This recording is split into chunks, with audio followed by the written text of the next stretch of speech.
जय गुरु जी संगत जी। सदा सहाय। ओम नमः शिवाय। शिव जी सदा सहाय। ओम नमः शिवाय। गुरु जी सदा सहाय। आ जाइए सब प्लीज जल्दी जल्दी। ओम नमः शिवाय। शिव जी सदा सहाय। ओम नमः शिवाय। गुरु जी सदा सहाय। ओम नमः शिवाय। शिव जी सदा सहाय। ओम नमः शिवाय। गुरु जी सदा सहाय।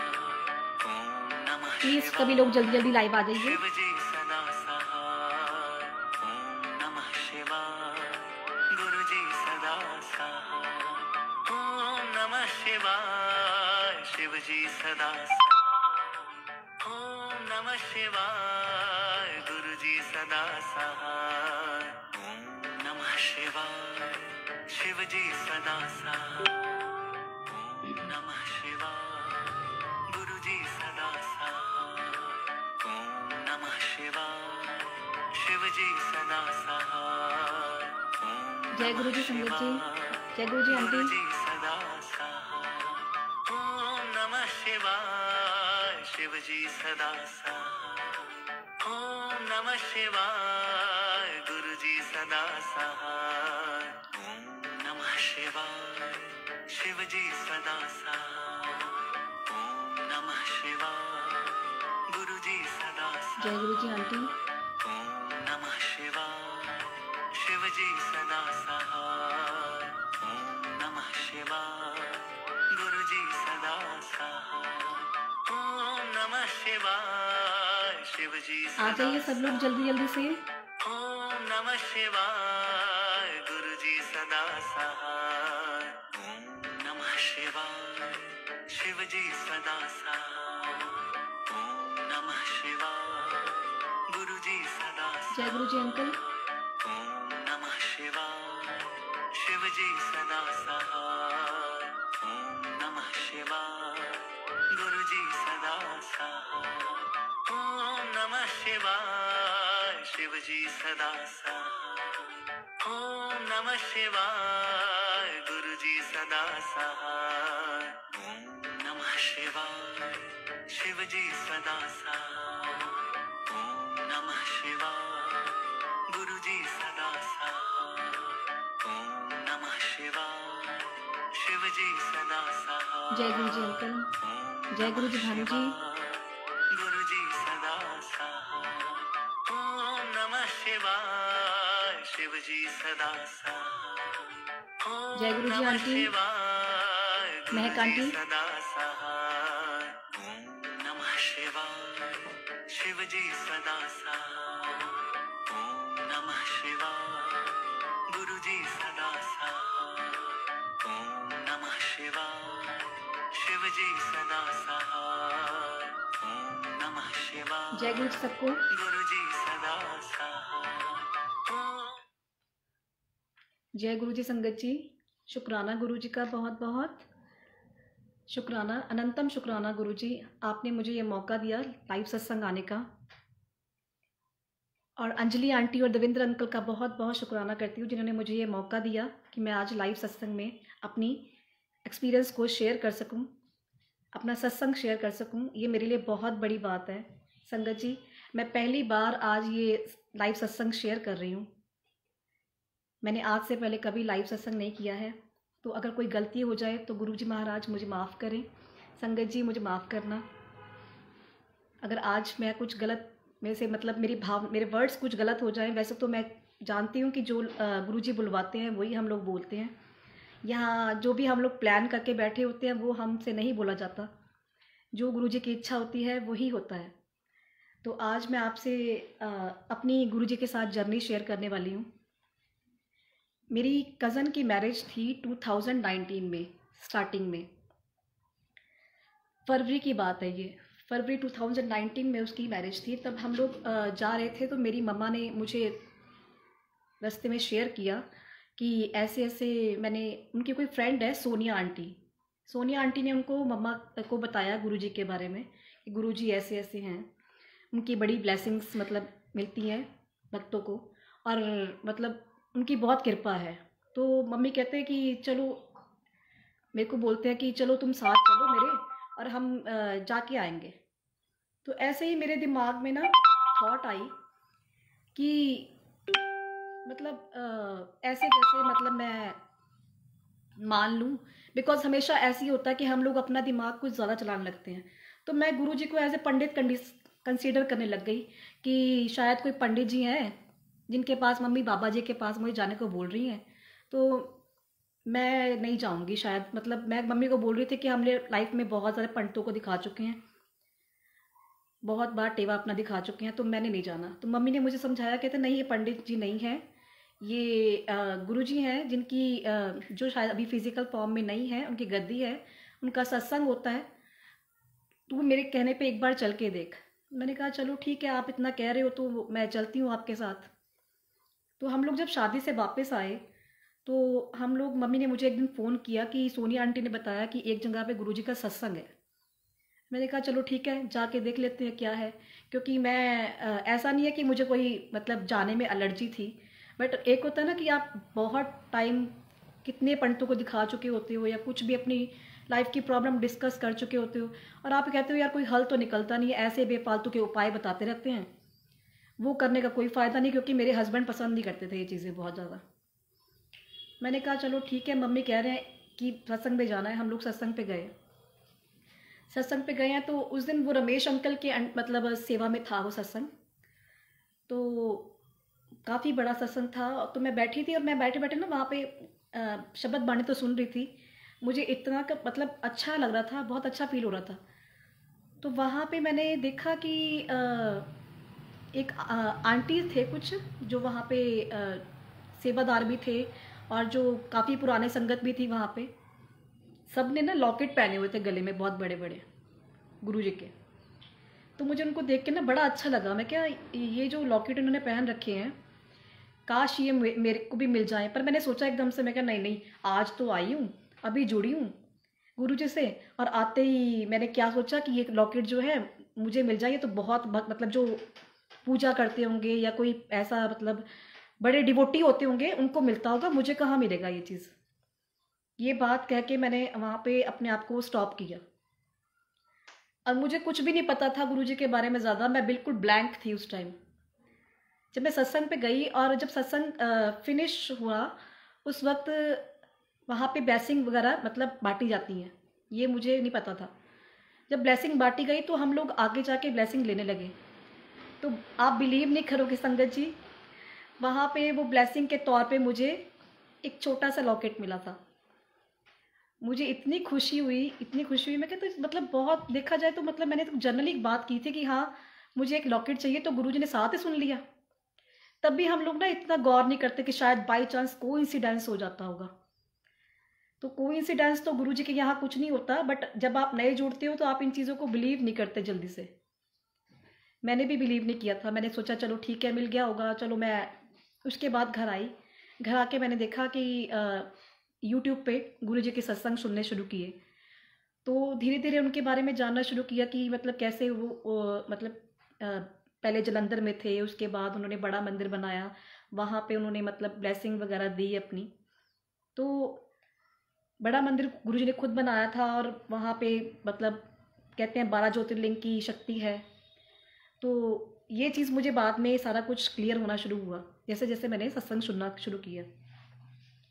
उसके बाद एक दिन ऐसा आया, हमारा ना कोई प्रॉपर्टी को लेके मतलब चल रहा था काफ़ी टाइम से केस। मेरे हस्बैंड हमारी ना एक प्रॉपर्टी थी जिस पे रेंट पे ना कोई लोग बैठे थे। वो रेंट वाला, उसे हम कितनी बार कह चुके थे कि ये हमें रेंट खाली करके दो, हमें अपनी प्रॉपर्टी चाहिए, बट वो मान नहीं रहा था बिल्कुल भी। बहुत लंबा टाइम हो गया था केस चलते चलते। कोर्ट कचहरी के चक्कर काटने आसान नहीं होते।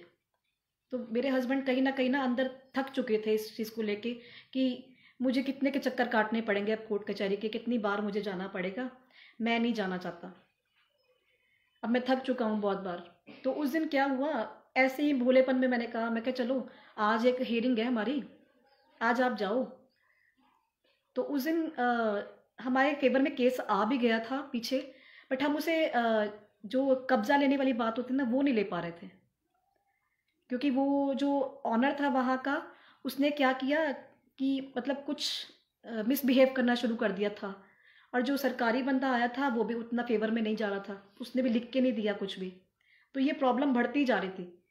तो जब नेक्स्ट हियरिंग हुई, दोबारा हमें मतलब चांस मिला कि हम अपनी प्रॉपर्टी को खाली करवाने जा रहे थे। उस दिन बारिश बहुत हो रही थी। तो मैंने ऐसे ही बोला, मैं कि गुरुजी का नाम लेते हैं, मतलब लेती हूँ मैं। तो मैंने उस दिन बैठ के मंत्र जाप करना शुरू किया, जो मुझे पता लगा था कि मंत्र जाप करते हैं। तो मैंने 108 मंत्र जाप किया। तो मैंने गुरुजी को सिर्फ इतना बोला था कि अगर आज ये वापस आए ना, तो मुझे ये ना कहें कि आज भी कुछ नहीं हुआ, अगली डेट पड़ गई। आज ये कहते वापस आए कि प्लीज़ ये काम अब हो गया। तो मैंने कहा गुरुजी कैसे होगा, बट आज बारिश भी हो रही है, सरकारी बंदे तो वैसे ही नहीं आते, तो बारिश में क्या आएंगे। थोड़ा सा मन में ये बात भी रही। पर मैंने कहा नहीं, मैंने आप पे छोड़ा है। मैं सिर्फ सिंपली अपने आप को बिल्कुल ब्लैंक करके मंत्र जाप करना शुरू किया। मुझे याद है ये सुबह के गए हुए थे और ये 4 o'clock वापस आए हैं, और आकर उन्होंने बड़े ये कहा कि खुशखबरी है कि ये चीज़ हमारी पूरी हो गई। मैंने कहा जय गुरु जी, बहुत बहुत शुक्राना गुरु जी। गुरु जी का गुणगान करना इतना आसान नहीं है। हमें गुरु जी ने बहुत कुछ दिया है। मेरे को 2 साल हो गए हैं गुरु जी से जुड़े हुए। इन 2 सालों की जर्नी में मैंने बहुत बहुत बहुत चेंजेस देखे अपनी लाइफ में।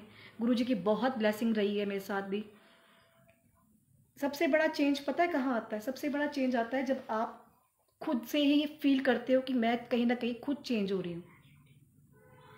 तो ये चीज़ मेरे साथ भी हुई कि मैं खुद कहीं ना कहीं अंदर चेंज फील कर रही थी अपने अंदर, कि लाइक एक चीज़ों को समझने की जो शक्ति होती है ना, वो अपने आप ही बढ़नी शुरू हो जाती है जब आप गुरुजी के साथ जुड़ते हो।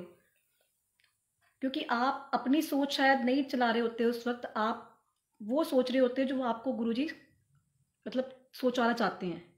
तो मैंने यही सोचा कि चलो ठीक है, जो भी मेरा साथ अब तक हुआ उसको भी मैंने फिर भी मतलब कहा कि चलो धन्यवाद गुरुजी का बहुत बहुत कि हमें वो मिल गया।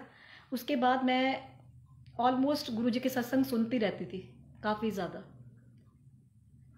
तो एक दिन क्या हुआ कि मैं ये सोच रही थी कि अब मेरी लाइफ में गुरुजी कोई चमत्कार करके दिखाओ। ये मतलब हम लोग ना बड़े मासूमियत के साथ कह देते हैं चमत्कार करके दिखाओ, मिरेकल्स चाहिए।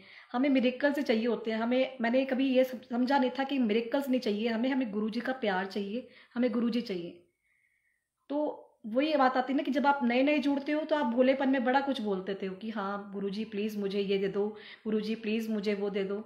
बट धीरे धीरे ये डिमांड्स चेंज होती गई। यहाँ आके मेरी थोड़ी सोच चेंज हुई कि मैंने डिमांड्स छोड़ के गुरुजी से ये कहा कि गुरुजी आप मुझे अपना प्यार दे दो, गुरुजी आप मेरे हो जाओ। शायद एक बार को मैं डोल जाऊंगी, पर मुझे पता है मेरा गुरु नहीं डोलने वाला। गुरुजी तो डोलते ही नहीं, हम लोग डोल जाते हैं बहुत जल्दी। हम लोग घबरा जाते हैं अपनी प्रॉब्लम देख के और बड़ी जल्दी बहुत कुछ बोलने लग जाते हैं। मेरी एक फ्रेंड है जिनका नाम रजीना आंटी है। उनके हस्बैंड बहुत बीमार थे। तो अब गुरुजी के साथ जो जर्नी थी मेरी, उसमें मैं इतनी ज़्यादा मतलब स्ट्रॉन्ग फीलिंग आ गई थी कि जो हम लोग सोचते हैं, जो हम रिक्वेस्ट करते हैं गुरुजी से, जो हम प्रार्थना करते हैं, वो गुरुजी जो है ज़रूर हमारी बात सुनते हैं। वो पल पल हमारी बात सुनते हैं। तो बड़े कॉन्फिडेंस के साथ मैंने उस दिन अपनी दीदी को फ़ोन किया। उनके हस्बैंड बहुत ज़्यादा बीमार थे, मतलब इतने ज़्यादा बीमार थे कि उनकी बैकबोन इतनी प्रॉब्लम आ गई थी कि वो कभी उठ भी नहीं पाते थे। तो मैंने उनको एक बार फ़ोन किया। मैंने कहा दीदी अब क्या हाल है जीजू का, कैसे हैं वो? तो उन्होंने बोला कि जीजू तो बहुत ज़्यादा बीमार हैं। तो मैंने उनको ऐसे ही बोला, मैं कहा दीदी आप ना एक काम करो, जिन गुरुजी को मैं मानती हूँ ना, आप एक बार मेरे कहने पे ना उनका जल बनाओ और वो उनको दो, अपने मतलब जीजू को दो। तो वो मुझे एकदम से बोले, कहते क्या मतलब, मुझे थोड़ा समझा। तो मैंने उनको बोला कि ठीक है मैं आपको बताती हूँ, आप एक काम करना, तांबे का लोटा लेना, उसमें आप जल भरना, और जो गुरुजी का लॉकेट स्वरूप है वो मैं आपको भिजवा दूँगी। आप उसको अपने उसमें डालना लोटे में, और जल बना के गुरुजी का अपने हस्बैंड को देना। देखना आप, मैं 100% कहती हूँ, वो कॉन्फिडेंस पता नहीं कहाँ से आपके अंदर आ जाता है कि आप कहते हो कि 100% मैं आपको कहती हूँ कि ठीक है वो ठीक हो जाएंगे। तो दीदी कहते चलो ठीक है, ये मतलब उन्होंने उस दिन मुझे बड़ा ना गुस्से में एकदम से बोला कि ये क्या बात हुई, मैं भिजवाती हूँ, तू खुद नहीं आ सकती। मैंने कहा हाँ मैं आ सकती हूँ, बट मुझे ये था कि मतलब मेरे घर से काफ़ी उनका डिस्टेंस है, मैं कैसे जाऊँगी। तो उनके पेरेंट्स यहाँ पे रहते हैं तो वो मतलब बेटर पहुँचा देंगे। चलो जी ये बात हुई, मैंने कहा चलो ठीक है दीदी कह रहे हैं तो मैं अपने हस्बैंड से पूछ के देखती हूँ, अपने अंकल से कि आप भी मेरे साथ चलो, हम दे के आते हैं।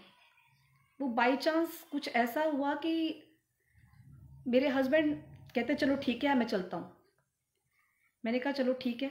हम लोग गए वहाँ पे, तो जो मेरे दीदी के हस्बैंड थे उनसे हमने बात करनी शुरू की ऐसे ऐसे।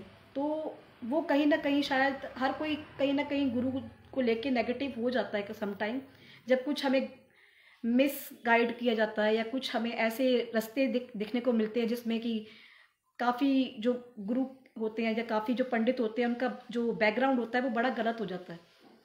तो वो कहते हैं कि नहीं मैं ना हम गुरु पे बिलीव नहीं करते ये वो। तो एक बार को मुझे लगा कि उसके हस्बैंड इतने नेगेटिव हैं तो मैं उनको दूं कि ना दूं। एक बार को शायद ये थॉट मेरे मन में वहाँ बैठे बैठे आया, बट मैंने सोचा कि मैं इनके हस्बैंड के लिए यहाँ पे नहीं आई हूँ आज, मैं आई हूँ दीदी के लिए। कि मैंने उनको बोला किसी विश्वास के साथ, उस मतलब उन दीदी ने अगर मेरे पे विश्वास रखा है और वो कह रहे हैं वो चीज़ तो वो तो करेंगे ना। क्योंकि माँ मुझे हमें ये होता है कि हम किसी को भी अगर हम गुरु जी के बारे में बताते हैं, मतलब उनका स्वरूप देते हैं, तो वो उसका अनादर ना हो, एटलीस्ट वो उस बात को समझें और उसको पूरा करें, तब देने का मतलब है। अदरवाइज हम ऐसे दे के मतलब गुरु जी के निरादर नहीं कर सकते।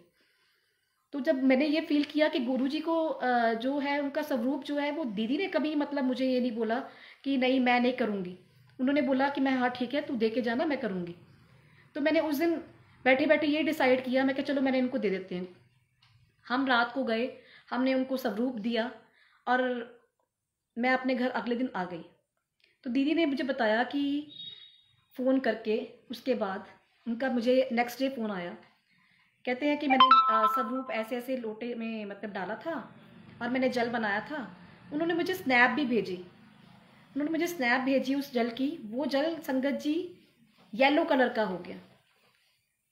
अब सबसे बड़ा शौक तो मुझे भी लग गया। मुझे लगा कि ये कैसे पॉसिबल है कि भाई मैंने तो लॉकेट दिया था और वो तांबे का लोटे में तो इतना कलर कोई छोड़ता नहीं। उन्होंने उसको बाद में मतलब वॉश आउट करके भी देखा कि तांबे का लोटा है जो वो कोई कलर छोड़ रहा है, वो कलर नहीं छोड़ रहा था। और ना ही इतने से स्वरूप में कितना कलर निकल जाएगा, मतलब कोई कलर का तो था ही नहीं उसमें मतलब निकलने का चक्कर, क्योंकि वो ऐसा ही स्वरूप था बिल्कुल। उसमें कितना का मतलब कलर निकल सकता है, कोई कलर था ही नहीं इसमें, कोई कलर तो होता ही नहीं है। तो वो येलो कलर बन गया और वो एक तरह से गुरुजी ने उनके अंकल के लिए दवाई बना दी। और जैसे ही उन्होंने मतलब उसको ग्रहण किया होगा उसके बाद उन्होंने 1 मंथ के अंदर रिकवर कर लिया संगत जी। 1 मंथ लगा होगा मुश्किल से। उसके बाद वो खड़े भी हो गए और आज की डेट में शायद मैं इतनी डिवोटी नहीं होंगी, शायद वो इतने डिवोटी हो गए हैं कि वो हर सत्संग पे जाते हैं, वो गुरु जी को बहुत मानते हैं आज की डेट में। तो मुझे ये बड़ी खुशी हुई कि गुरु जी आपने जो ऐसे ही मैंने एकदम से मतलब मैंने कुछ सोचा नहीं था और एकदम से कॉन्फिडेंस से कह दिया था कि आप मेरी बात मानो, अगर ऐसा ना हुआ ना तो मुझे पकड़ लेना।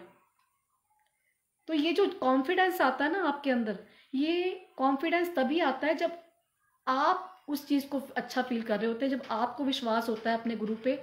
और ये विश्वास जो बना ना मेरा, वो मेरे गुरु जी ने मेरे अंदर जो ये कॉन्फिडेंस लाए, जो ये विश्वास लाए, यही मेरे जीवन का सबसे बड़ा चेंज है। क्योंकि हम जल्दी से किसी पे विश्वास नहीं करते।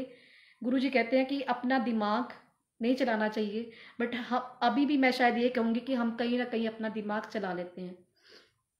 अब मैं इसके साथ एक बात और बताना चाहूँगी कि जिस दिन हम दीदी के घर गए उस दिन मेरी लाइफ का शायद बहुत बुरा दिन लग रहा था मुझे कि मुझे दीदी के घर जाना पड़ेगा लॉकेट देने के लिए। और यहाँ मैं इतनी ज़्यादा परेशान हूँ, इतनी ज़्यादा परेशान हूँ कि मैं बता नहीं सकती। उस दिन मुझे ये फील हुआ था कि गुरुजी ने मेरे लिए कुछ किया ही नहीं, ये मेरे साथ कैसे हो गया। हमारा बहुत बड़ा नुकसान हुआ था उस दिन, हम बहुत ज़्यादा अपसेट थे, हस्बैंड वाइफ, हमने कुछ खाया पिया भी नहीं था। और सब ऐसे ही मतलब मन को तोड़ के बैठे हुए थे ना कि जैसे पता नहीं क्या हम पे कोई पहाड़ टूट गया और हम लोग बड़ा डिसअपॉइंटेड से हो गए थे लाइफ में। उसका एक रीज़न था कि हम लोग वो बेवकूफ़ी कर रहे जा रहे थे जो हमारे लिए ठीक ही नहीं थी। हमने क्या किया, मैंने मतलब बेसिकली मैंने अपने हस्बैंड को बोला कि मैं किसी को जानती हूँ अंकल को, जो कि गुरु संगत में मतलब नहीं थे भी और नहीं भी कह सकते, क्योंकि वो शायद जो लोग ज़्यादा चालाकियाँ चल जाते हैं वो गुरु की संगत नहीं होते, जहाँ तक मैं जानती हूँ। इंसान वही गुरु जी की संगत बन सकता है जो कि एक परिवार की तरह चले, एक प्यार की तरह चले। ठगी चोरी करने के लिए तो दुनिया बहुत सारी बैठी हुई है, पर असली में तो इंसान वही है जो आपस में प्यार के साथ रहे। चलो ये सब बातें तो एक अलग चीज़ है। मैं एक जनरली बात बताती हूँ आपको। मैं बड़े मंदिर गई थी, वहाँ मुझे ऐसे ही ये अंकल मिले थे, बाहर की बड़े मंदिर से बाहर जब हम निकल चुके थे। तो उन्होंने ऐसे ही गाइड, हाँ उनसे कुछ बात चल रही थी, आप कहाँ से आए हो? मैंने कहा मैं लुधियाना से आई हूँ। तो उन्होंने मुझे बोला कि ऐसे ऐसे मेरी फैमिली बाहर है, कनाडा है। तो हम लोग ना, मैं मेरे हस्बैंड, हम लोग बहुत ज़्यादा मतलब विलिंग थे जाने के कनाडा। बाहर जाने का बहुत मतलब था कि सेटलमेंट करनी है, बाहर जाना है, अपनी लाइफ बाहर सेट करनी है हमने। तो इस चक्कर में आके हम लोगों ने वो अंकल पे ट्रस्ट कर लिया। तो उस अंकल ने हमें गाइड किया, कहते ऐसे करो आप ना, ऐसे ऐसे ज्वाइन कर लो मुझे, और मेरे घर आना, मैं आपके घर आऊँगा और मैं आपको सब कुछ समझाऊँगा। हमने वही किया, चलो ठीक है। हम उनका घर देख के आए कि चलो कोई मतलब ऐसे कोई थर्ड पर्सन के हम नहीं ट्रस्ट कर सकते, जिसका हम घर देख लेंगे कम से कम ये तो होगा ना कि हाँ अगला फैमिली वाला बंदा है या कुछ है, तो हम लोग उस पर थोड़ा बहुत ट्रस्ट करने लगे थे इस चक्कर में। तो उसके हस्बैंड वहाँ पे गए हुए, वो अंकल हमारे घर आए, उन्होंने हमें बताया कि ऐसे ऐसे उनकी वाइफ बाहर है, उनके बच्चे बाहर हैं, तो वो भी बाहर जाने वाले हैं। तो हम लोगों ने कहा चलो ठीक है, अगर वो हमारी हेल्प कर रहे हैं एज अ गुरु संगत, तो हमें क्या मतलब है मना करने का? हमसे कुछ मांग थोड़ी रहे हैं, देखा जाए तो अभी तक तो कुछ नहीं मांग रहे। बट वही बात हुई ना कि हमने केस लगाया। वो बाई चांस हमने टूरिस्ट वीज़ा के ऊपर केस लगाया था। वो कुछ ऐसे रीजंस है, बहुत बड़ी चीज़ मतलब कहानी बन जाएगी फिर वो, कि बहुत सारे रीजंस हुए कि हाँ वो केस, मैं तो कहती हूँ गॉड ग्रेस हुआ कि वो केस नहीं लग पाया। क्योंकि संगत जी शायद अगर वो केस लग जाता ना, अगर वो उस दिन हमारे पैसे ना डूबते और अगर वो केस बन जाता और हम लोग बाहर चले जाते किसी पे ऐसे ही ट्रस्ट करके, तो शायद हम लोग पता नहीं कितनी बड़ी मुसीबत में फंस जाने वाले थे। वो हमें भी बाद में समझ में आया, जब उन अंकल से कोई ऐसी गलती हुई इतनी बड़ी कि जिसकी वो भी गुरुजी ने ही, देखो कितनी मतलब कितनी बड़ी बात है कि गुरुजी ने ही करवाई वो गलती उनसे, कि उन्होंने ग्रुप में कुछ ऐसा पोस्ट किया जिसकी वजह से एकदम से हमें भी झटका लगा कि ये मतलब इसको हमने कुछ और समझा था इन अंकल को और ये कुछ और निकले। बट वही बात आ गई, फिर हमें थोड़ा धक्का तो लगा इस बात का कि नहीं ये मतलब उस दिन हमारा बहुत मूड ऑफ हुआ। पर जब भी हम लोग ये कुछ करते थे ना, तो एक सत्संग आता था। मैं उन दिनों सत्संग बहुत सुनती थी। तो एक सत्संग आता था जिसमें वो आंटी कहती थी कि मैं अपने मालिक से ना बहुत नाराज़ थी, मैं अपने मालिक को बहुत प्यार करती थी, और बाद में मैंने अपने मालिक को बहुत नाराज़ थी कि उन्होंने ऐसा क्यों किया, मेरे हस्बैंड का वे काम क्यों नहीं बनवाया। तो वो एक पर्टिकुलर सत्संग ना मेरे हस्बैंड के फ़ोन पे भी ना बार बार चलता था। वो ऐसा होता था जैसे कि हम लोग जलंधर जा रहे थे उसके लिए वीज़ा के कुछ पेपर्स वगैरह के लिए। तो वो कोइंसिडेंसली नहीं कह सकते, वो एक मतलब गुरुजी का इंडिकेशन था मुझे बार बार कि जो तूने सत्संग सुना था उसमें क्या था। वो आंटी बार बार कह रही थी कि मेरे जो हस्बैंड का जो काम था जिसकी वजह से वो मतलब उन्होंने बाहर जाने का ट्राई किया था, तो गुरुजी ने उनका उस वक्त काम नहीं इसलिए बनाया था, और वो अपने मालिक से नाराज़ हो गई थी। और उन्होंने ये कहा था कि जब मुझे बाद में समझ में आया कि मेरे हस्बैंड की लाइफ ज़्यादा ज़रूरी थी या वो काम बनना ज़्यादा ज़रूरी था। तो जब मैं ये सत्संग सुनती थी ना, तो मुझे लगता था कि ठीक है नॉर्मल शायद बार बार बज रहा है, बट जब भी हमने कार में बैठना तब भी मेरी मतलब आदत थी कि मैं हमेशा सत्संग लगा कर ही चलती थी। तो मैं बार बार जब वो सत्संग दोबारा दोबारा आता था तो इंडिकेशन एक बार बार गुरुजी दे रहे थे, पर हमारी बुद्धि उतनी काम नहीं ना करती। हम लोग सोचते हैं कि पता नहीं क्या बात है, शायद कुछ रिकॉर्डेड है तो उसमें दोबारा दोबारा प्ले हो रहा है या कुछ ऐसा। बट ऐसा कुछ था नहीं। वो बार बार गुरुजी मुझे इंडिकेशन ही दे रहे थे कि तू इस चीज़ में मत फंस, यहाँ गलत है। बट वही है ना कि नहीं समझ में आया उस दिन, और हम लोग, बट फिर गुरुजी ने यही किया कि उस दिन हमारा टूरिस्ट वीज़ा भी नहीं लगा। तो वो दिन मुझे ऐसा फ़ील हो रहा था कि जैसे सब कुछ ख़त्म हो गया, गुरुजी ने मेरी बात नहीं सुनी, ये क्या फ़ायदा हुआ? मतलब हम लोग तो यही सोचने मतलब फ़ायदे नुकसान बड़ी जल्दी सोचने लग जाते हैं, और वैसे ही दिमाग है छोटा कि हाँ, फ़ायदा क्या हो गया, अब क्या करेंगे? हमने तो इतना पैसा ख़राब कर लिया। और और मैं इतनी हैरान थी कि उस एक मोमेंट पे जब हम लोग बिल्कुल बेसुध पड़े थे, तो जब दीदी का फ़ोन आया तो हम लोग वो लॉकेट देने चले भी गए, और मैं सोच रही हूँ कि मेरे हस्बैंड मान भी गए। मुझे लग नहीं रहा कि वो मानेंगे, क्योंकि वो डिवोटी नहीं है इतने। वो तो मेरे कहने पे चलो, उन्होंने वैसे तो मेरे कहने पे नहीं मानते, पर वो गुरुजी का ही शायद एक इंडिकेशन था कि जाओ देख कर आओ। तो वो चीज़ हुई। तो मैं ये कहती हूँ कि गुरुजी ने पल पल पे हमें संभाला है। कुछ चीज़ें ऐसी होती हैं जो हमें पता लग जाती हैं कि हाँ, हमें यहाँ पे संभाल लिया, और कुछ चीज़ें ऐसी होती हैं जो हमें पता ही नहीं लगती कि हाँ। तो मैं हर चीज़ के लिए आज गुरुजी का शुक्राना करती हूँ, बहुत बहुत शुक्राना करती हूँ कि जितना ज़्यादा हो सके ना उतना ज़्यादा शुक्राना करती हूँ कि मेरे मेरे साथ तो जो जो पल पल पे आपने मेरी रक्षा की है, पल पल पे आपने मुझे संभाला है। मैं हमेशा एक मतलब अरदास सुनती थी, वो अरदास मुझे बहुत पसंद है।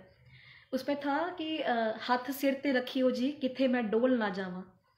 तो ये चीज़ मुझे बहुत पसंद थी कि हाँ, हाथ गुरुजी मेरे सिर पे हमेशा हाथ रखना, कहीं मैं डोल जाऊँ ना तो आप मुझे संभाल लेना। और पता नहीं, मुझे तो ऐसा लगता है कि पता नहीं मैंने ऐसा कौन से अच्छे कर्म किए होंगे जो मैं गुरुजी के साथ जुड़ सकी। जब मैं यहाँ पे लोगों को कहती होती थी ना, अपने मतलब अराउंड जितने भी लोग थे कि ऐसे ऐसे गुरुजी हैं, ये हैं, वो हैं, तो मैं जैसे गली में थोड़ा एज में कम हूँ, छोटी हूँ, तो कई लोग समझते थे कि यहाँ ये तो बच्ची है, तो किसी के भी पीछे लग जाती है ऐसे ही, ये वो, ये तो मतलब नहीं, इसको इसकी बात पे जल्दी बिलीव नहीं करना। पर यही है ना कि जब गुरुजी ने आपको जोड़ना होता है ना, तब आप अपने आप जुड़ जाते हो, और उसमें आपके इफ एंड बट नहीं चलते।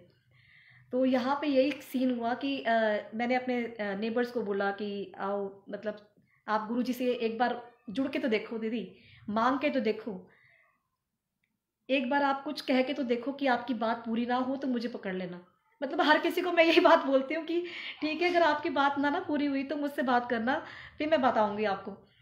तो मुझे तो इतना ज़्यादा विश्वास हो गया था गुरुजी पे कि नहीं, अगर अगर हम गुरुजी से कुछ कहते हैं, अगर सच्चा मन है, अगर भाव अच्छे हैं, तो वो हमेशा सुनते हैं। मेरी अभी लेटेस्ट सत्संग बताती हूँ मैं आपको। मेरे साथ क्या हुआ करवा चौथ पे। करवा चौथ पे मेरे साथ बहुत बड़ा इंसिडेंस हो गया था। करवा चौथ वाले दिन से पहले मैंने चूड़ियाँ लेने का से ही मूड बनाया कि मैं क्या चलो मैं चूड़ियाँ लेके आती हूँ।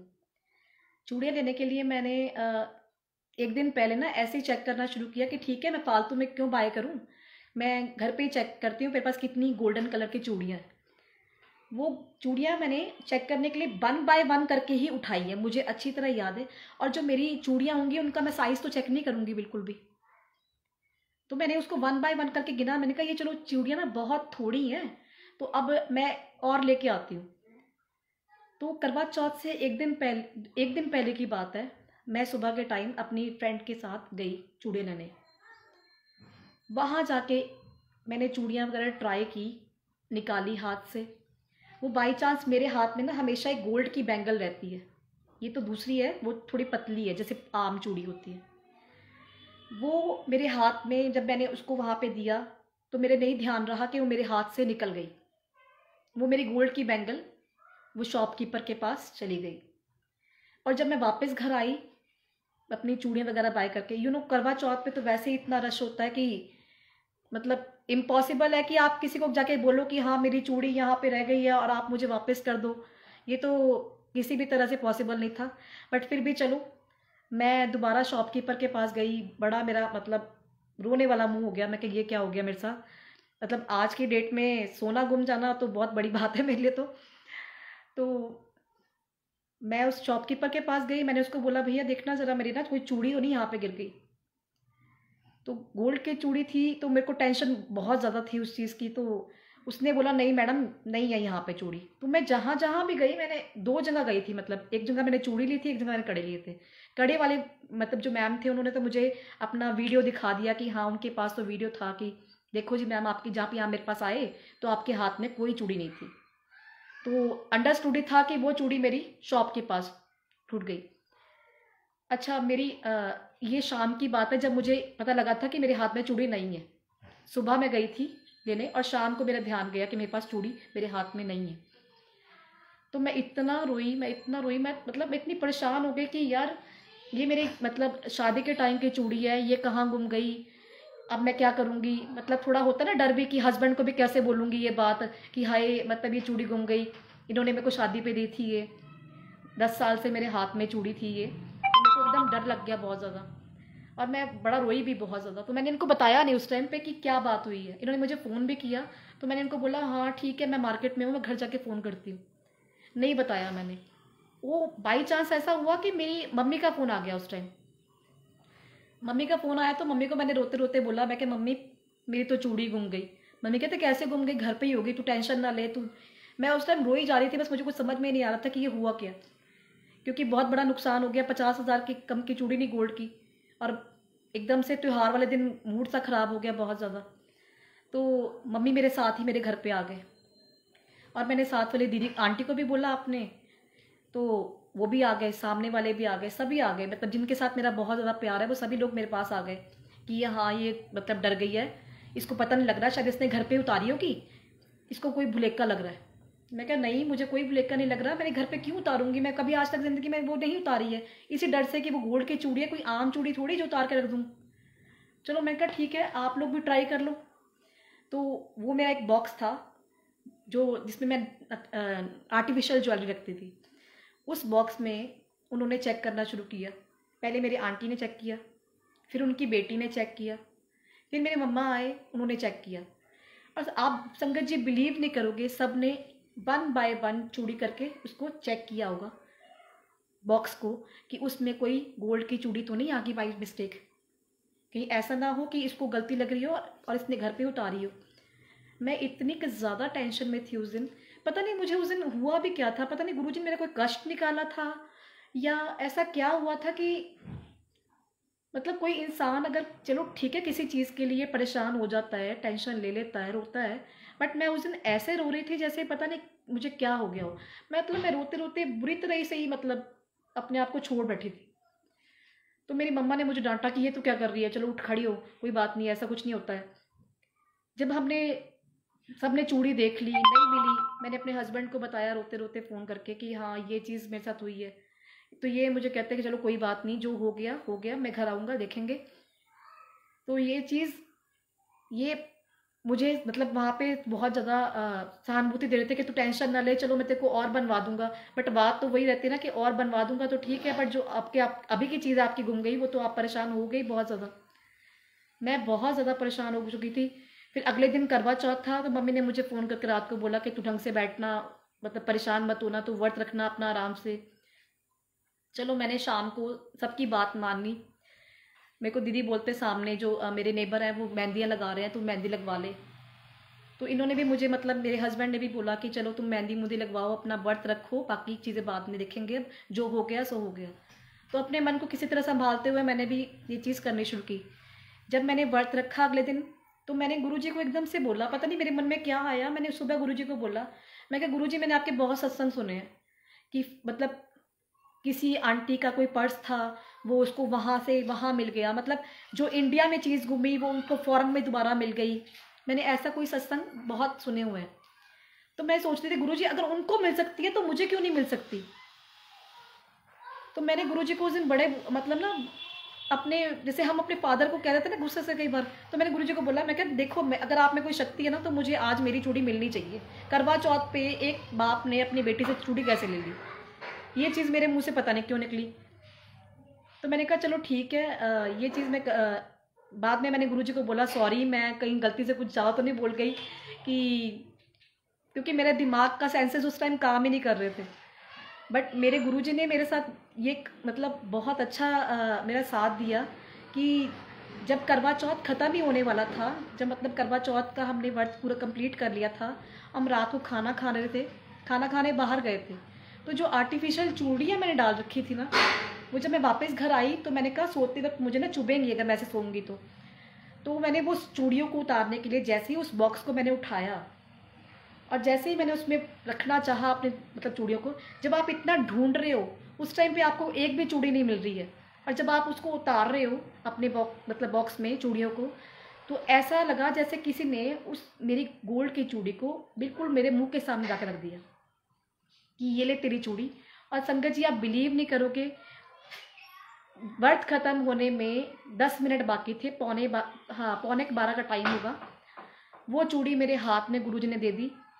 कहा मतलब मुझे इतनी खुशी हुई ना, मेरे तो जैसे रोंगटे ही खड़े हो गए थे कि ये कैसे पॉसिबल है। जो चूड़ी मैंने घर में घुमाई ही नहीं, वो मुझे घर में कैसे मिल गई। इससे बड़ी बात मुझे नहीं लगता कोई हो सकती है। तो मैंने उस दिन गुरुजी का बहुत बहुत शुक्राना किया और बहुत सॉरी भी फील किया कि गुरुजी, मैं अपनी चीज़ों को लेके बड़ी जल्दी इम्पेशेंट्स हो जाती हूँ, बहुत जल्दी बोलने लगती हूँ कि गुरुजी आपने कुछ नहीं किया, ये वो एक। बट मैं एक बात कहती हूँ कि ये ठीक है, हम लोग गलत बोल जाते हैं कई बार कि हाँ आपने कुछ नहीं किया या कुछ है। बट मैं गुरुजी को अपने मतलब हम जितने भी गुरु परिवार के लोग हैं, कोई भाई मानता है, कोई मतलब कोई फादर की जगह मानता है, तो मैं गुरुजी को गुरुपा ही कहती हूँ। गुरुपा अगर मतलब मेरे फादर है तो मैं फादर से कुछ भी कह सकती हूँ, मैं उनसे लड़ भी सकती हूँ, उनसे प्यार भी करती हूँ, सब कुछ करती हूँ। तो मैं ये चीज़ बड़े ना लड़के उनको बोल देती हूँ कि नहीं गुरुजी ये गलत हो गया, ये चीज़ मेरे साथ आपने क्यों कर दी। तो वो चीज़ उस दिन गुरुजी ने दिखा दिया कि हाँ, अकेले तू ही मुझे प्यार नहीं करती, मैं भी तुझे बहुत प्यार करता हूँ। और ये ऐसा त्यौहार वाले दिन मैं तुझे रोने नहीं दूंगा। और अगले दिन ग्रेस भी वही आई थी कि तू रो मत, टेंशन मत ले, मैं सब ठीक कर दूंगा, कल्याण कितना। और वाकई में जब आप गुरुजी की ग्रेस पढ़ते हो ना, मेरे साथ तो हमेशा ऐसा ही होता है कि जब हम गुरुजी की ग्रेस पढ़ते हैं ना, जो स्पेशली उसमें जो भी लिखा होता है वो हमें हमारे सवाल का जवाब ही मिल रहा होता है। हर मेरे तो कदम कदम पे ऐसा हुआ कि जब भी मैंने गुरुजी से कोई भी क्वेश्चन मेरे मन में चल रहे थे, उसका जवाब मुझे गुरुजी की ग्रेस में मिल जाता था, या कुछ और नहीं होता था सत्संग में मिल जाता था। हमेशा ऐसे ही होता रहा। पीछे भी थोड़े दिन पहले क्या हुआ था, मुझे स्किन एलर्जी हो गई। स्किन एलर्जी ऐसे हो गई कि मुझे ना लगा कि मैं थोड़ा ना फैटी हो रही हूँ। तो मैं काफ़ी टाइम से पीछे ना जीरे का पानी पीती थी। जीरे का पानी पीने की वजह से शायद वो इफ़ेक्ट कर गया, तो मुझे स्किन एलर्जी हो गई। पर ये बात मुझे गुरुजी ने किसी का सत्संग में पहले ही सुना दी थी कि ऐसे ऐसे वो आंटी बोल रही थी कि मुझे स्किन एलर्जी हुई, ये प्रॉब्लम हुई। तो मैं ये कहना चाहती हूँ कि मतलब जो जो चीज़ें हमें पता भी नहीं होती ना, वो भी गुरुजी पहले इंडिकेशन दे देते हैं कि ये तेरे साथ होने वाला है, यहाँ तू संभल जा, ये तेरी गलती है, ये तुझे बिल्कुल नहीं करना चाहिए। मैंने कहा गुरुजी, ये तो एक ना मतलब ऐसा एक जादू सा है कह लो, या एक ऐसा मतलब प्यार है, एक ऐसी ब्लेसिंग है गुरुजी की कि बड़े आप मन में कुछ बात सोचते हो और आपकी झट से ही पूरी हो जाती है। अगर आपको कोई टेंशन मिलने वाली होती है तो हमसे ज़्यादा परेशान तो हमारे गुरुजी ही होते हैं। उनको पता होता है कि ये चीज़ इसके साथ होने वाली है और ये तो नहीं होनी चाहिए, इसको पहले इंडिकेशन दे दो, ये समझ जाए। बट वही है ना कि हमारे को कहाँ समझ में आता है इतनी जल्दी ये चीज़ें, समझ में कई बार ठोकर खा के आती है। तो अपनी तरफ से गुरुजी महाराज तो बहुत कोशिश करते हैं कि हमें ठोकर ना मिले, पर कुछ चीज़ें हैं ना कि हम भी बेवकूफ़ी ज़्यादा कर जाते हैं। मेरे साथ एक चीज़ और हुई। मेरे फादर जो हैं उनकी प्राइवेट जॉब है। उनकी पीछे ना जब ये कोरोना का टाइम आया तो उनकी जॉब चली गई। उससे कोरोना के टाइम से पहले ही, कुछ टाइम पहले उनकी जॉब जा चुकी थी। तो मेरे मम्मा थोड़ा मतलब वरिड थे बहुत ज़्यादा कि कैसे होगा, अब पापा की जॉब चली गई है तो घर का ऑब्वियसली देखो आजकल तो टाइम ऐसा है कि सभी कमाए तो चलता है, अदरवाइज़ नहीं, मुश्किल हो जाती है। तो मेरी मम्मी मुझे फ़ोन करके कहते हैं, तो मैंने कहा मम्मी टेंशन ना लो, सब ठीक हो जाएगा, गुरुजी सब ठीक करेंगे। कहते हाँ, उन पे तो मुझे पूरा विश्वास है कि वो सब ठीक करेंगे। तो अंदर ही अंदर बैठी हुई ना, एक दिन मैं मतलब गुरुजी के पास बैठी हुई बोल रही हूँ कि गुरुजी मेरे पापा ना, मतलब मेरे पापा एक ऐसे इंसान है जैसे मुझे मतलब जो हम लोग अपने सोचते हैं कि उन्होंने कभी कुछ गलत नहीं किया। वो इतने का भोले, मतलब इतने का वो है ना, इनोसेंट टाइप है। मुझे लगता है कि वो इतनी पूजा भाव करने वाले, ऐसे इंसान को कैसे कष्ट पहुंच सकता है, ऐसे इंसान को आप क्यों कष्ट पहुंचा रहे हो। मतलब मैं सोचती हूँ कि हम लोगों ने तो फिर भी बड़े पाप किए होंगे, पर मेरे फादर थोड़े से मुझे लगता है कि ज़्यादा इनोसेंट टाइप के हैं। वो कभी किसी के साथ ज़्यादा इन्वॉल्व नहीं होते, अपना काम से घर, घर से काम, इतना ही चलता है उनका। तो मैंने कहा गुरुजी ये कैसे हो गया, ये क्यों किया आपने ऐसा। तो गुरुजी ने मुझे ना एज अ टेलीपैथी जवाब दिया कि तेरा तेनू तेरा प्यो चाहिए है कि तेरे प्यो दी जॉब चाहिए है। मुझे लगा कि मुझे ये क्या एकदम से मतलब रिप्लाई अपने मन में ही आया, ये कैसा रिप्लाई था कि प्यो चाहिए है, जॉब चाहिए है। मतलब अगर जॉब करेंगे तो उनको कोई नुकसान था या कुछ था। और वाकई में हमें बाद में पता लगा कि जब पापा का टेस्ट हुआ या वो बीमार थोड़े चले, कि उनसे वो जॉब उस टाइम होनी ही नहीं थी। वो गुरुजी ने पहले ही उनको वहाँ से हटा दिया था कि ये काम अगर ये लंबे टाइम तक करेंगे तो शायद ये बिल्कुल ही ज़्यादा बीमारी ना पड़ जाए या कुछ ऐसा ना हो जाए, भगवान ना करे। तो वो चीज़ वहाँ से पहले ही गुरुजी ने हटा दी। तो मम्मी ने उस दिन जब सत्संग शेयर किया कि मम्मी ने बताया कि मेरे को 2 दिन बाद कि ऐसे ऐसे पापा को ना एक ऑफ़र आई है। तो मैंने कहा थैंक यू, थैंक गॉड गुरुजी, चलो थोड़ा टाइम पापा ने घर पे रेस्ट भी कर ली और अब उनकी जॉब भी लग गई, तो ये तो बहुत अच्छा हो गया। मैं क्या शुक्राना गुरुजी का, बहुत बहुत शुक्राना। तो मैंने उस दिन घर पे सत्संग किया हुआ था। तो सत्संग में मम्मी ने अपना एक्सपीरियंस, जैसे हम लोग शेयर करते हैं, मम्मी ने अपना एक्सपीरियंस शेयर किया कि मेरे हस्बैंड की ऐसे ऐसे जॉब चली गई थी और ऐसे उनको मिल गई। तो सत्संग के बाद थोड़े दिन बाद ही मेरे पापा अचानक से फिर बीमार रहने लग गए। फिर हम लोग बहुत परेशान हो गए कि ये क्या, मतलब ये बीमार क्यों रहने लग गए ऐसे।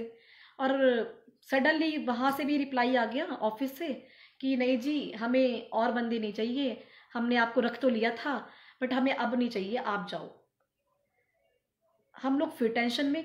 फिर मैंने एकदम से बोला, मैं क्या गुरुजी, मतलब बैठे बैठे ये बोला कि गुरुजी ये हम लोग हर एक बात तो मतलब गुरुजी से करते हैं ना। तो हमने मतलब मैंने बोला, मैं क्या गुरुजी ये तो गलत बात है, पहले तो आपने सत्संग शेयर करवा दिया कह के कि हाँ मैंने जॉब लगवा दी, अब आप कह रहे हो कि नहीं जी फिर जॉब चली गई। मैं कही ये तो बहुत टेंशन वाली बात फिर दोबारा हो गई, क्योंकि मेरे अकेले ब्रदर पे सारा प्रेशर आ जाएगा, घर का बर्डन सारा उसके ऊपर हो जाएगा कि हाँ वो घर को मतलब चलाएगा। तो मैं चाहती नहीं थी, मैं चाहती थी कि चलो कुछ टाइम मतलब मेरे फादर भी कर लें जॉब तो थोड़ा स्टेबल हो जाएगा काम। आखिरकार एक ना एक दिन तो चलो छोड़ना ही होता है जॉब को, वो तो एक एज फैक्टर भी होता है। बट मुझे जितना था कि अभी वो ठीक है तो वो कर सकते हैं। तो इतना ही कहने की देर थी। कुछ दिन बाद मेरे पापा कहते हैं कि मुझे रात को सपने में गुरुजी आए, उनके सर पे हाथ रखा, जैसे मतलब प्यार किया उनके सर पे हाथ रख के कि जा तेरा कल्याण कितना। और इस बात के अगले दिन मेरे फादर को जहाँ पे पीछे जॉब मिली थी ना, वो एक छोटी कंपनी थी जिसमें वो शायद अंदर ही अंदर सेटिस्फाइड भी नहीं थे उस जॉब को करके। वो परेशान थे अंदर ही, वो हमें बोल नहीं रहे थे बट वो परेशान थे क्योंकि उनको वो काम करना पड़ा था जो उनकी जॉब प्रोफाइल का था भी नहीं। वो सब गुरुजी जानते थे कि वो परेशान थे, उनको वहाँ से उन्होंने निकाला, घर बिठाया कुछ टाइम। और जहाँ वो जाना चाहते थे, जिस A1 साइकिल में वो जाना चाहते थे, जहाँ पे वो मैनेजर हैं अभी, उनको वहाँ से ही कॉल आ गया। गुरुजी की इतनी कृपा रही कि उनको वो काम दिलवाया वहाँ पे भी जो वो आराम से कर सके। ये तो बहुत ही बड़ी बात है मेरे लिए कि मैं ये कहती हूँ कि गुरुजी ने मेरे साथ साथ मेरे परिवार का, मेरे जितने भी सर्कल में लोग हैं सबका बहुत बहुत कल्याण किया है। मैं इतनी ज़्यादा खुश हूँ ना इस बात से। आज मैं सिर्फ इतना कहना चाहूँगी कि गुरुजी को तो बस हम प्यार करें और उनकी हर एक बात माने। तो ऐसा तो हो ही नहीं सकता कि आपकी कोई ऐसी विश हो जो पूरी ना हो। जो आपके लिए सही होगा ना वो आपको ज़रूर मिलेगा। ऐसा तो हो ही नहीं सकता कि ना मिले। और जो चीज़ हम लोग कई बार सोचते हैं कि नहीं हमें नहीं मिली है, या हम लोग बहुत जल्दी इम्पेशेंट हो जाते हैं, बट वो चीज़ ऐसा होता है कि वो हमारे लिए ठीक होती ही नहीं है शायद। इस बात को मैंने शायद एक्सपीरियंस से ही सीखा है। अगर मुझे कोई ऐसे बोलता ना नहीं वो तेरे लिए ठीक ही नहीं था, तो मैं शायद इस बात को मानती भी नहीं। ये चीज़ तो आप अपने पर्सनल एक्सपीरियंस से ही सीखते हो कि हाँ ये चीज़ मेरे लिए सही है और ये चीज़ मेरे लिए सही नहीं है। तो मैं अब जितनी भी मेरी जर्नी चली उसमें जितनी बार भी मेरे पे मुश्किलें आई हैं, जितनी बार भी मैंने मतलब सरवाइव किया, थोड़ा बहुत भी जहाँ भी सरवाइव किया, वहाँ से कुछ जगह मुझे एक अच्छे मतलब लेसन सीखने को मिला। क्योंकि कहते हैं ना आप एक्सपीरियंस से ही कुछ सीखते हो। तो गुरुजी ने मुझे हर तरह का एक्सपीरियंस दिलवाया कि यहाँ पे तुम सही हो, यहाँ पे तुम गलत हो, और मैंने तुम्हारी बाह को इतनी कस के पकड़ रखा है कि जहाँ भी तुम गिरने वाले भी होते हो ना वहाँ भी तुम्हें पकड़ रखा है कि तुम गिरोगे नहीं यहाँ पे अब। मेरे साथ साथ मैं तो जितने भी लोगों को मिलती हूँ ना, आज कोई मुझे मेरी जितने भी लोग गुरुजी को जानते हैं नहीं जानते हैं, मैं तो एक बात जानती हूँ कि जो लोग नहीं भी जानते हैं ना, मेरे को यहाँ पे कोई पैसे नहीं दे रहा है बोलने के, या कोई ये यहाँ पे जितने भी लोग सत्संग करते हैं ना, अगर शायद कोई बाबा जी लाइव होते या कोई मतलब ऐसा कुछ होता, तो लोग ये सोचते कि हाँ इनको पैसे दे रहा होगा मशहूरी कर अपने ऐड करने के लिए। बट हमारे गुरुजी का प्यार ही बहुत है हमारे लिए, जिसकी वजह से हम लोग कहते हैं कि गुरुजी ने हमें ये दिया, गुरुजी ने हमें ये दिया, गुरुजी ने हमारे साथ ऐसा किया। हर किसी की अपनी अपनी जर्नी है, हर किसी का अपना अपना वे है। एक छोटी सी बात और शेयर करूंगी। सर्दियों के दिन थे, मेरा बेटे को मैं ट्यूशन पढ़ाने के लिए छोड़ने जाती थी, ट्यूशन पढ़ाने के लिए छोड़ने जाती थी। तो मैंने उस दिन ना सर्दियों के दिन में बारिश बड़ी तेज़ हो रही थी, बारिश तेज़ हो रही थी, तो मेरे मन में एकदम से ऐसे आया, मैं क्या हाय गुरुजी, मैं तो चली जाती हूँ बारिश में इसको लेने के लिए, पर वापसी पे ना बारिश को रोक देना प्लीज़, ऐसा ना हो मेरा बेटा ना थोड़ा वीक है। तो मैंने कहा ऐसा ना हो कि कहीं वो बेचारा बीमार ही पड़ जाए। ये कह के ना कुछ ऐसी बातें होती हैं जिनको हम कह के भूल ही जाते हैं। मतलब हम नॉर्मल तरीके से कहते हैं ए गुरुजी ये चीज़ कर देना, और उसके बाद मेरे माइंड से निकल जाता है, वो चीज़ मैंने बोली भी है। पर जो हमारे माइंड से निकल जाता है ना, वो हमारे गुरुजी के माइंड से नहीं निकलता कभी भी। जो हम बोलते हैं वो उनके लिए पक्के तौर पे होता है। मैं गई, थोड़ी थोड़ी बारिश थी, वो बारिश अपने आप ही मैं तो पहुंच गई मतलब ट्यूशन तक। मेरे ट्यूशन का डिस्टेंस काफ़ी था बेटे का। तो जैसे ही मैं वापस आने लगी और वहां से अपने बेटे को पिक किया होगा, वापस आने लगे, रास्ते में आप संगत जी बिलीव नहीं करोगे, बारिश का एक कण भी नहीं नीचे गिरा। ये कैसे हो सकता है कि इतनी तेज बारिश हो रही हो और 1 मिनट में उस बारिश को बंद हो जाए वो। मैं इतनी हैरान हुई, मैं क्या गुरुजी आप रियली मेरी बात सुन रहे थे? मतलब मैं जो बोल रही थी वो आप मतलब जो मैंने ऐसे जनरली कहा था कि मैं जा रही हूँ अपने बेटे को लेने के लिए, तो मैं तो भीग जाऊँ कोई चक्कर नहीं, मेरा बेटा नहीं भीगना चाहिए, वो बीमार हो जाएगा तो मतलब उसको संभालना मुश्किल हो जाएगा। तो वो गुरुजी ने वाकई में ऐसा किया कि वो उस दिन बारिश सुबह से लेके रात तक चल रही थी, वो 5-10 मिनट के लिए वो बारिश बंद भी हुई। मैंने अपने बेटे को वापस अपने घर लेके भी आई, और जैसे ही हमने घर के अंदर कदम रखा है वैसे ही दोबारा बारिश बहुत तेज शुरू हो गई। मैंने कहा जय गुरु जी, शुक्राना गुरु जी का बहुत बहुत। ऐसे ही बहुत बड़े छोटे बहुत सारे सत्संग है मेरे पास करने के लिए। अब मैं सिर्फ इतना ही कहना चाहूँगी कि गुरु जी ने जैसे मेरे पे कृपा की है ना, वैसे सब पे करें। आज की डेट में गुरु जी से जो भी लोग जुड़े हुए हैं ना, मैं ये मानती हूँ उनसे लक्की कोई नहीं हो सकता, कोई भी नहीं है उनसे लक्की। क्योंकि जिसकी बाँ गुरु पकड़ लेता है ना, उसको तो किसी भी चीज़ की टेंशन की कोई ज़रूरत ही नहीं है। हाँ ज़रूर ऐसा ज़रूर होता है कि कुछ हमारे कार्मिक अकाउंट ऐसे हैं कि जिसकी वजह से हमें धक्के पड़ते हैं लाइफ में। हमें कुछ लोग ऐसे मिल जाते हैं जिनकी वजह से हम लोग परेशान होते हैं, या कुछ लोग ऐसे होते हैं कि कुछ हमारे कर्म ऐसे हो जाते हैं कि जिसकी वजह से हम गलतियाँ करते हैं। बट सही मानोगे ना, मुझे ऐसा लगता है, मैं तो अपने आप को ना गलतियों का भंडार ही समझती हूँ कि मैं तो गलतियाँ बहुत करती हूँ शायद गुरुजी। बट आपने इतना का प्यार दिखा रखा है, इतना का मुझे संभाल रखा है कि मैं जितनी भी मैं गलतियाँ करती हूँ ना, आप मुझे वहाँ वहाँ रेक्टिफाई करते रहते हो कि नहीं ये चीज़ गलत है, यहाँ तू सीख जा। और आप संगत जी बिलीव नहीं करोगे, कई बार ऐसा होता है कि जो मैसेज मतलब जैसे विशाल अंकल है या कोई रमेश अंकल जो सेवादार हैं, जो लोग हमें मैसेज करते हैं, वो उनका मैसेज एग्जैक्ट उसी टाइम पे आता है, और उस मैसेज में हमारा इतना क्लियर टू कट रिप्लाई होता है जैसे कि गुरुजी ने बिल्कुल हमारे लिए रिप्लाई भेजा हुआ कि हाँ ये चीज़ तू करना। मैं क्या अच्छा जय गुरुजी, शुक्राना गुरुजी। जैसे जैसे मैंने अपनी कज़न को भी बोला था, मेरी कज़न है एक, वो रहती है वहाँ पे अमरोहा, मैंने उसको भी बोला मैं कि मैं गुरुजी मतलब मेरे गुरुजी हैं तो ऐसे से बिलीव करना शुरू कर, तो तेरे भी बहुत काम हल होंगे। तो गुरुजी की सबसे बड़ा प्यार ये इस बात में है कि जो हम अपने लिए बोलते हैं वो तो ठीक है, जो हम दूसरे के लिए भी बोलते हैं ना, जो हम दूसरों को भी देते हैं, मतलब उसमें भी गुरुजी इतना ज़्यादा हमारी बात का मान रखते हैं कि गुरुजी वाकई में ही उनको भी उतना ही प्यार देते हैं। मैं बहुत बहुत शुक्राना करती हूँ गुरुजी का, मेरे को आपने जोड़ा।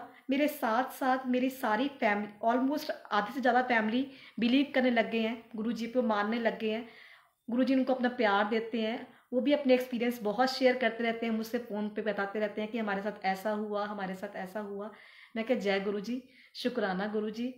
और एक चीज़ और है कि वही आती है कि हम लोग पहले जब सत्संग होते थे तो हम लोग वहाँ पे जाते थे तो लोगों को हम सत्संग सुनते थे। तो जब हम सत्संग सुनते थे लोगों के, तो उसमें एक आंटी बोलते हैं, कहते हैं कि ना मैं ना मंत्र जाप, मेरी बहुत बड़ी फैमिली है, तो मैं ना मंत्र जाप करते करते ना रोटी बनाती हूँ और हर एक रोटी में ओम बनता है, ओम बन के आता है। वही फिर हमें भी मतलब ना बड़ा क्यूरोसिटी जाग जाती है आंटी के साथ ऐसा होता है, तो ये तो हमारे साथ भी होना चाहिए। हम भी मतलब देखते हैं, मतलब कि ये चीज़ मैं कहती हूँ कि मतलब वही बेवकूफ़ी है ना कि वो चीज़ को देख, जिसकी भी जो चीज़ सुनते हैं ना, मतलब वो चीज़ कहते हैं हे भगवान जी, हे गुरु जी, प्लीज़ मेरे साथ भी ऐसा कर दो। तो वही है ना कि एक एक्साइटमेंट इतनी की ज़्यादा हो जाती है, या कह लो कि एक वही मतलब मैं कहूँगी कि एक बच्चे की तरह है मेरा हिसाब तो, कि मैं जो भी सुनती हूँ किसी से, मैं कहती हूँ गुरु जी प्लीज़ मुझे भी ये चीज़ दिखा दो, मेरे साथ भी ऐसा ही कर दो। पर हर किसी की ब्लेसिंग, मैंने बाद में इस चीज़ को थोड़ा रियलाइज़ किया कि हर किसी की ब्लेसिंग भी अलग अलग होती हैं।